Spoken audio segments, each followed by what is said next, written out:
Welcome students, मैं शिप्रा मिश्रा आपके first paper philosophical perspective of education में उसकी first unit nature of education and scope of education पर अपना लेक्चर प्रस्तुत करूंगी।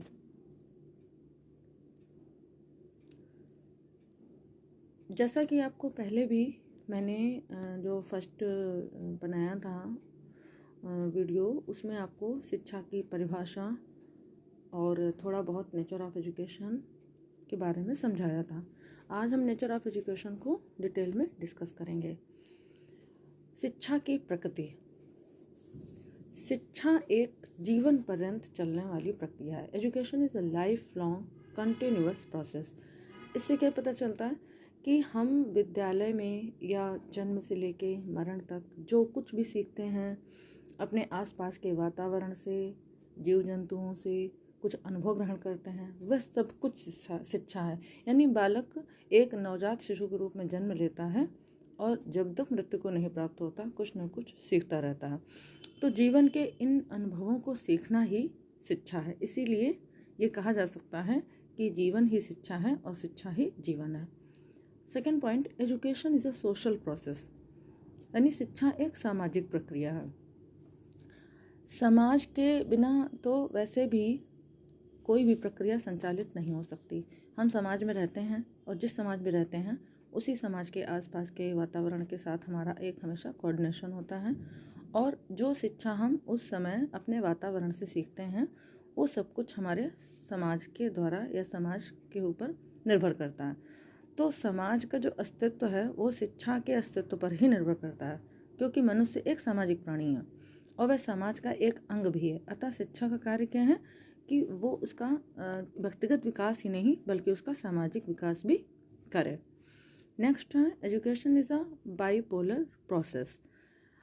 अब यहाँ बाईपोलर प्रोसेस जो है वो एडम्स ने दिया है और वो कह रहे हैं शिक्षा एक द्विमुखी प्रक्रिया है।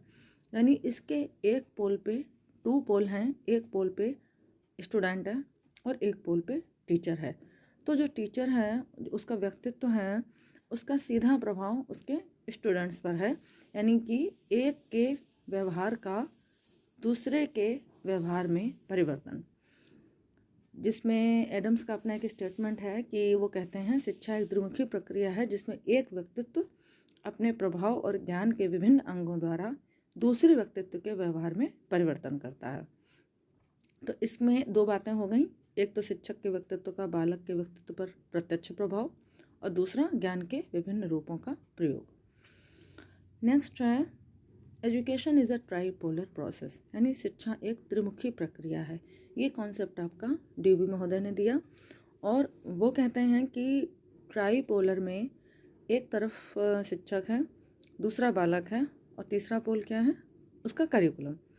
तो शिक्षक और बालक के साथ साथ पाठ्यक्रम भी उसका एक महत्वपूर्ण पार्ट है। और ये पाठ्यक्रम का अर्थ केवल कोई पुस्तकीय ज्ञान से ही नहीं है, उसके विचारों से, भावनाओं से, अनुभवों से, जो कि उस बालक का सर्वांगीण विकास करने में और समाज का हित करने में सहायक है। इसके अतिरिक्त ड्यूवी ने शिक्षा के प्रक्रिया के दो प्रमुख पक्ष और भी माने हैं कि एक है साइकोलॉजिकल और दूसरा है सोशल, क्योंकि उनका सामाजिक पक्ष पर विशेष बल है। वो कहते हैं कि जो सामाजिक कुशलता है, सोशल इफिशिएंसी है, वो विकसित हो सके तो यह समाज के उसमें ही विकसित हो सकती है ताकि वो समाज के सक्रिय और जागरूक सदस्य बने। इसीलिए इस पाठ्यक्रम ही जो है वो बहुत महत्वपूर्ण रोल प्ले करता है, क्योंकि वो शिक्षक और बालक दोनों को मिलाता है। इसलिए इसको ट्राइपोलर प्रोसेस भी कहा गया। नेक्स्ट है, education is a process of development. Development का मतलब है कि विकास की प्रक्रिया है। यानी कि अगर हम मनोविज्ञान के उसमें देखें, परिप्रेक्ष्य में देखें, तो विकास की कई अवस्थाएं होती हैं जो कि बालक के आगे विकास करने के जैसे जैसे बढ़ता है उसकी कई एक चीज़ें सामने आती हैं। और हर विकास की अवस्था में तो जो वो विकास है, जो उसका डेवलपमेंट प्रोसेस है, वो समय के साथ आगे बढ़ता रहता है। तो सामाजिक वातावरण में बालक की कुछ इन शक्तियों का विकास होता है और वातावरण में रह के बालक और भी अन्य क्रियाएं करता है, उससे नए नए अनुभव भी होते हैं जिससे वह अपने व्यवहार में परिवर्तन करता है। इसीलिए शिक्षा को विकास की प्रक्रिया भी कहा गया। नेक्स्ट है education as a science and art, यानी शिक्षा को विज्ञान के रूप में भी माना गया है और शिक्षा को कला भी कहा गया है। अब इसको सबसे पहले हम ये मान लें कि विज्ञान की क्या क्या विशेषताएं हैं। विज्ञान क्या करता है? विज्ञान हमेशा ऑब्जर्वेशन की बात मानता है, निरीक्षण की बात करता है, एक्सपेरिमेंट की बात करता है, तब जो सत्य है तब उसको स्वीकार करता है। तो जो ये शिक्षा है और जो हमारा आर्ट है यानी कला है, कला क्या है? कला एक तरह से उसकी व्यवहारिक कुशलता है, उसका उद्देश्य रचना करना, निर्माण करना, सृजन करना, है ना। तो जो शिक्षा है उसमें दोनों चीज़ें आ जाती हैं, यानी कि विज्ञान से नियम और सिद्धांत जैसी चीज़ें भी मिलती हैं और साथ में शिक्षा जो है वो कहीं ना कहीं उसमें स्किल डेवलपमेंट भी करती है। तो इस तरह से हम ये कह सकते हैं कि जो शिक्षा है वो न केवल प्योर विज्ञान है, ना ही केवल प्योर आर्ट है, क्योंकि शिक्षा में पाठ्यक्रम, शिक्षण विधियाँ और भी बहुत सारी शैक्षिक कार्यविधियों के लिए वैज्ञानिक नियमों, सिद्धांतों का आश्रय लिया जाता है और उन्हें कलात्मक ढंग से व्यवहार में प्रयोग में लाया जाता है। तो शिक्षा जो है वो हमारी कला भी है और विज्ञान भी है। अब बात करते हैं फैक्टर्स ऑफ एजुकेशन, या शिक्षा के प्रमुख कंपोनेंट्स कौन कौन से हैं। सबसे पहली बात एजुकेटर यानी कि शिक्षक, शिक्षा प्रक्रिया का महत्वपूर्ण पार्ट है। और तो सबसे बड़ी बात तो ये कि जो संकुचित शिक्षा है, नैरोवर माइंड में अगर हम शिक्षा की बात करें तो वो उसमें आपका फिक्स रहता है करिकुलम, टाइम और क्या कहते हैं आपका शिक्षण विधियाँ। तो इस तरह जो सारी चीज़ें हैं वो एक व्यक्ति विशेष को ही शिक्षक उसमें कहा जाएगा कि मतलब जो उसका ज्ञान रखता है, एक्सपर्ट है, वो आपको उसकी शिक्षा देगा। और आप जब विद्यालय में आते हैं तो टीचर आपको, चाहे वो कोई भी टाइम रहा हो, प्राचीन काल रहा हो, लेकिन जब पहले का टाइम था, वैदिक टाइम था, तो शिक्षा का प्रमुख केंद्र जो था वो टीचर था। और जैसे जैसे समय, आज के समय में क्या है, अब जो है चाइल्ड ओरिएंटेड शिक्षा है, यानी कि शिक्षक प्रमुख बिंदु न होकर इस समय बालक केंद्र बिंदु होता है। ठीक है। नेक्स्ट है आपका स्टूडेंट। तो स्टूडेंट भी शिक्षा प्रक्रिया का आवश्यक अंग है। इसमें आपका शिक्षा का केंद्र शिक्षक न होकर विद्यार्थी होता है। और इसमें आधुनिक युग जो है मनोविज्ञान का युग है, जिसने ये प्रूफ कर दिया है कि बिना समझे, यानी कि उनकी व्यक्तिगत विभिन्नताओं को ध्यान में रख के शिक्षा देने की आवश्यकता है, अन्यथा वो शिक्षा व्यर्थ हो जाएगी, उसका कोई महत्व नहीं होगा। ठीक है। नेक्स्ट है आपका पाठ्यक्रम, ये इसका तीसरा पार्ट है। और पाठ्यक्रम अध्ययन भी एक सिस्टमैटिक तरीके से चलता है और विद्यार्थी उसको जो भी चीज़ें होती हैं उनको धीरे धीरे पढ़ता है अपना। तो और बालक, यानी कि जो एक बालक है वो विद्यालय में, चाहे वो प्रयोगशाला में जाए, चाहे वो कलात्मक ढंग से कुछ मंच पे कोई प्रस्तुतिकरण करे, या वो पुस्तकालय में जाए, तो इस सब में वो कहीं ना कहीं उस पाठ्यक्रम को पढ़ता है। और हर टाइम में, चाहे वो मध्यकाल रहा हो, चाहे वो कोई भी टाइम पीरियड रहा हो, उसके पाठ्य पुस्तकों का विशेष महत्व रहा है। ठीक है। नेक्स्ट है आपका teaching methods and teaching material.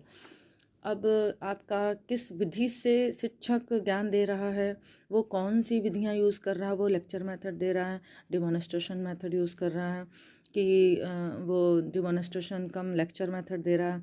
तो वो जो भी अपनी विधियों से अपनी टीचिंग को क्या बना रहा है, प्रभावपूर्ण बनाने की कोशिश कर रहा है। तो ये जानना भी बहुत आवश्यक है कि विद्यार्थी को अधिगम के लिए कैसे प्रेरित किया जाए, मतलब उसकी इंटरेस्ट को कैसे जागृत किया जाए। तो वो डिफरेंट टाइप की अपनी टीचिंग मेथड या स्ट्रेटजी यूज़ करता है और विभिन्न प्रकार के शिक्षण सामग्री को यूज़ करता है, जिससे कि वो अपनी टीचिंग को और शिक्षण सामग्री को यूज़ करके उसकी टीचिंग इफ़ेक्टिव बना सके। ठीक है। नेक्स्ट है आपका मेजरमेंट एंड एवेल्यूशन, यानी कि मापन एवं मूल्यांकन।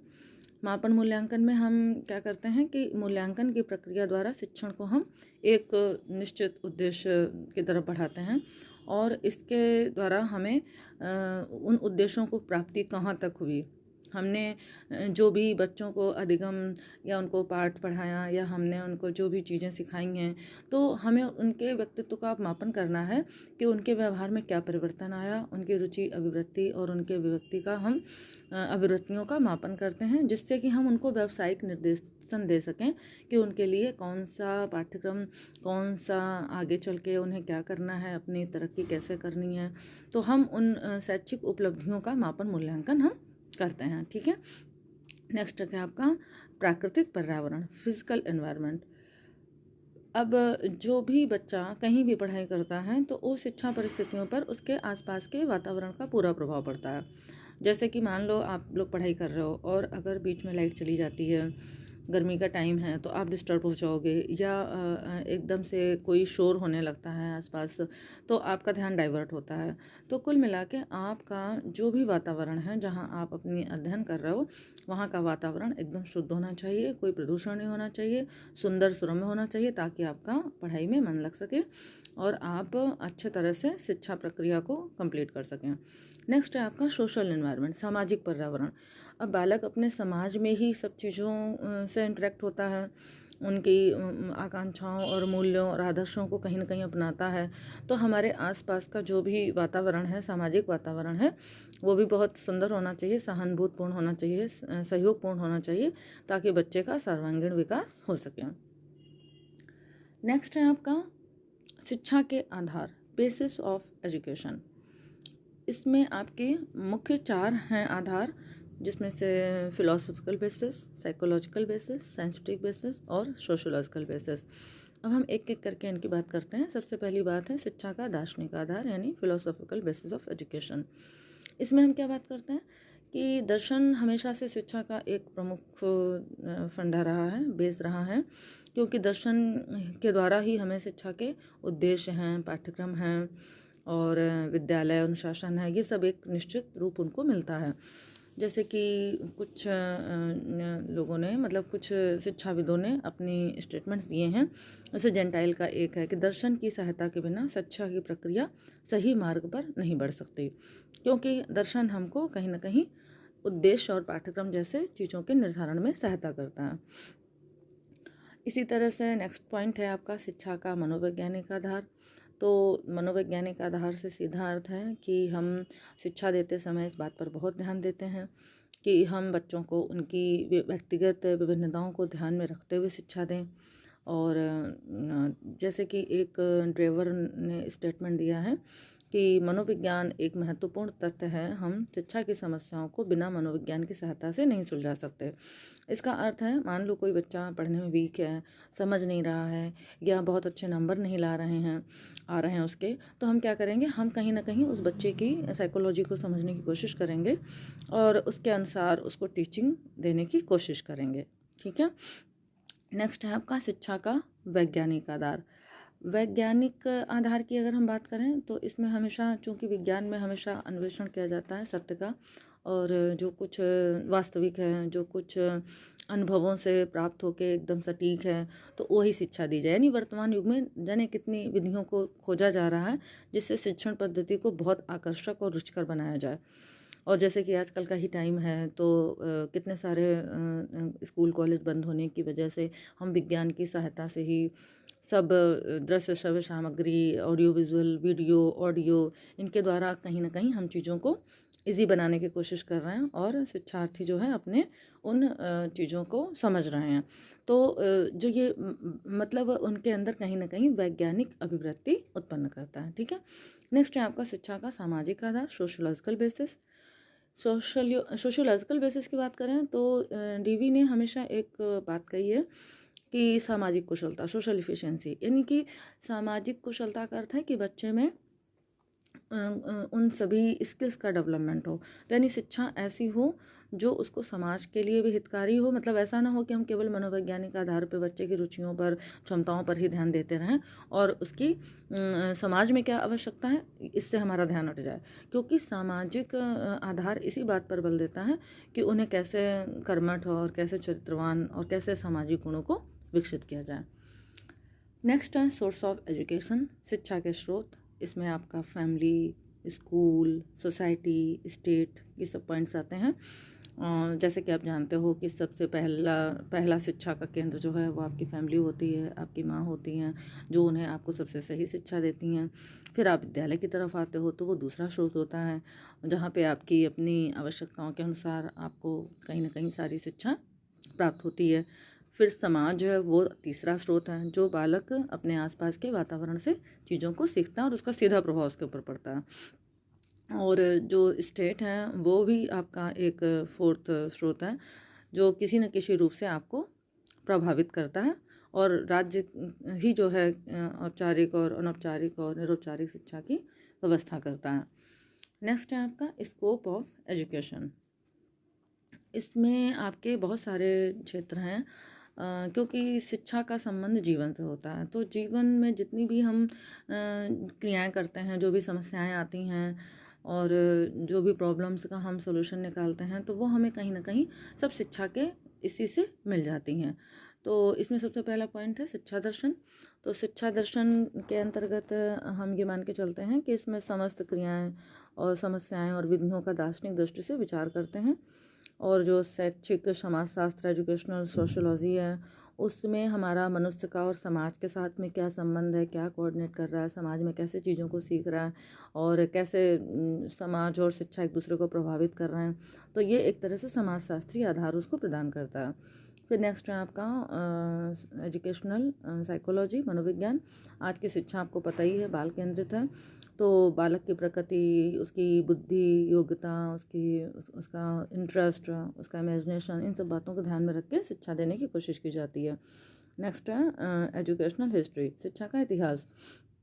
इतिहास हमेशा अपने आप से ना कोई वर्तमान से जोड़ने वाली कड़ी के रूप में होता है, कि जब हम कोई चीज़ जानना चाहते हैं कि इस पुराने समय में आदिकाल में क्या शिक्षा व्यवस्था थी, क्या स्वरूप था, कैसा पाठ्यक्रम था, तो हम इन सब चीज़ों का अध्ययन करते हैं।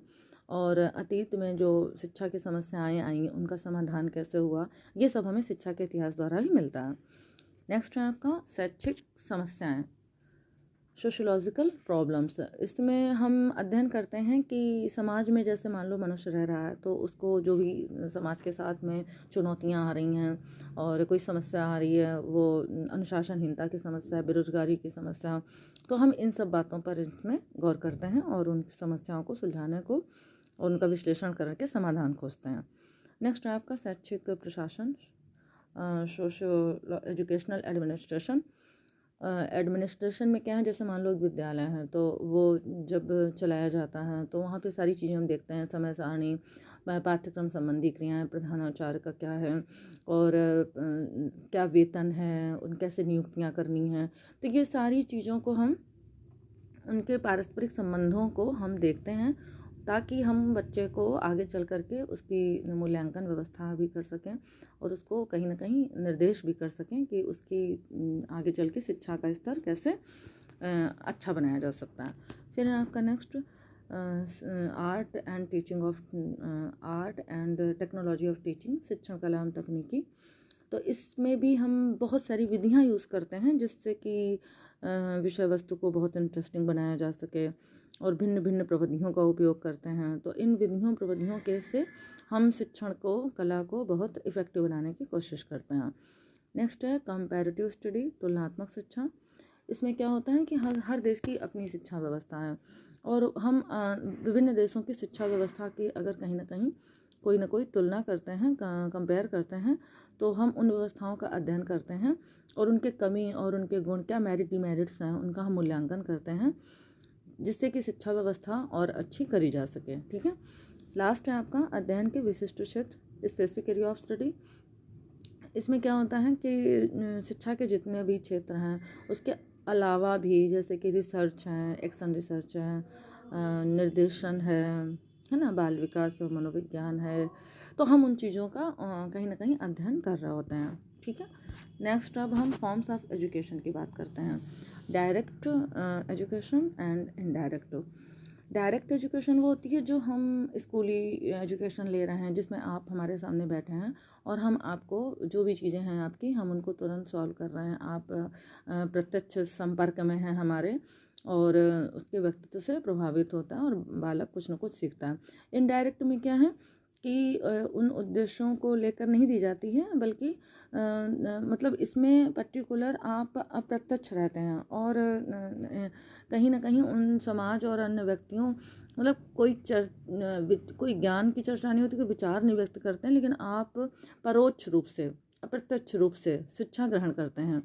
और इसमें कोई मेथड नहीं होता है, कोई प्लानिंग नहीं होती है, इसमें बालक अपनी इच्छा अनुसार अपना स्वतंत्र होता है और जो कुछ सीखता है वो पढ़ता है। फिर आपका नेक्स्ट है जनरल एंड स्पेसिफिक एजुकेशन। सामान्य शिक्षा, विशिष्ट शिक्षा।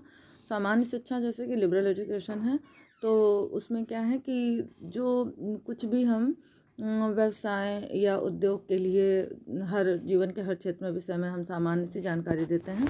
और इसमें क्या रहता है कि सामान्यतया जो दृष्टिकोण होता है वो बहुत विशाल होता है। इसमें व्यवहार कुशलता भी आती है, व्यक्तित्व का विकास भी होता है, सामाजिक गुणों का विकास भी होता है। यानी कि ये एक जनरल एजुकेशन का सीधा सा मतलब है जो सामान्य रूप से जीवन के लिए तैयार करती हो। और विशिष्ट शिक्षा में क्या रहता है, एक तरीके की कोई स्पेसिफिक एजुकेशन, वोकेशनल एजुकेशन, जो आपको किसी एक कार्य या व्यवसाय के लिए आपको तैयार करती है। फिर नेक्स्ट है आपका इंडिविजुअल एंड कलेक्टिव।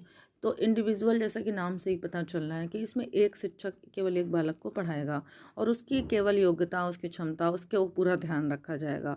और कलेक्टिव में क्या होता है कि सामूहिक में बहुत सारे बच्चों को एक साथ पढ़ाया जाता है और उससे क्या होता है कि उनके अंदर सामाजिक गुणों का विकास भी होता है।